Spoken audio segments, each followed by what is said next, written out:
آخر باپ نے اس کاغذ پر بیٹے کے لیے کیا لکھا ہوگا؟ آئیے ایک بہت ہی باپ اور بیٹے کی پیاری سی کہانی سنتے ہیں میری زبانی۔ ایک بچے کے والدین ہر سال اسے ٹرین میں اس کی دادی کے پاس گرمیوں کی چھٹیاں گزارنے کے لیے لے جاتے، پھر وہ اسے چھوڑ کر اگلے دن واپس آ جایا کرتے تھے۔ پھر ایک سال ایسا ہوا کہ بچے نے ان سے کہا، میں اب بڑا ہو گیا ہوں، اگر اس سال میں دادی کے پاس اکیلا چلا گیا تو کیا ہوگا بھلا؟ والدین نے مختصر بحث کے بعد اتفاق کر لیا۔ مقررہ دن اسٹیشن کے پلیٹ فارم پر پہنچ گئے۔ والد نے جو ہی کچھ سفر کی ہدایات دینا شروع کی تو بیٹا اکتاہٹ بھرے لہجے میں کہنے لگا، ابا جان، میں 1000 مرتبہ یہ ہدایات سن چکا ہوں۔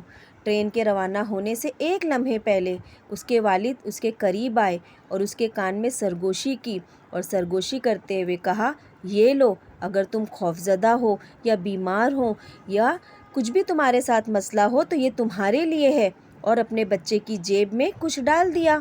بچہ پہلی بار والدین کے بغیر ٹرین میں اکیلا بیٹھا تھا۔ وہ کھڑکی سے زمین کی خوبصورتی کو دیکھتا رہا اور اپنے ارد گرد اٹھنے والے اجنبیوں کا شور سنتا رہا۔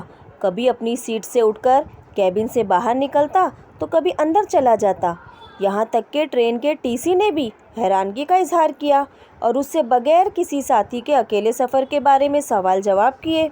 اسی طرح ایک عورت نے اسے اکیلا اور اداس دیکھ کر گھور گھور کر دیکھنا شروع کر دیا۔ لڑکا شدید الجھن میں تھا، یہاں تک کہ اس نے محسوس کیا کہ اس کی طبیعت ٹھیک نہیں ہے۔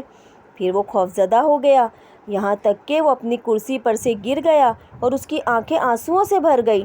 اس لمحے اسے اپنے باپ کی سرگوشی یاد آئی کہ میرے ابا نے فلاں لمحے مجھ سے کچھ کہا تھا اور میرے جیب میں کچھ ڈالا تھا۔ جیسے ہی اسے یاد آیا، اس نے کانپتے ہوئے ہاتھ سے جیب میں تلاش کیا تو چھوٹا سا کاغذ کا ایک ٹکڑا ملا۔ اس نے اس کاغذ کو کھولا تو اس پر لکھا تھا، بیٹا، میں ٹرین کے آخری ڈبے میں بیٹھا ہوں۔ یہ الفاظ پڑھتے ہی گویا اس کی روح لوٹ آئی۔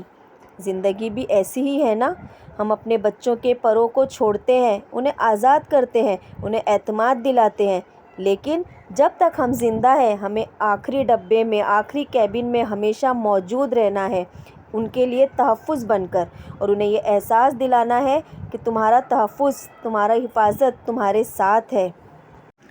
صحیح ہے نا؟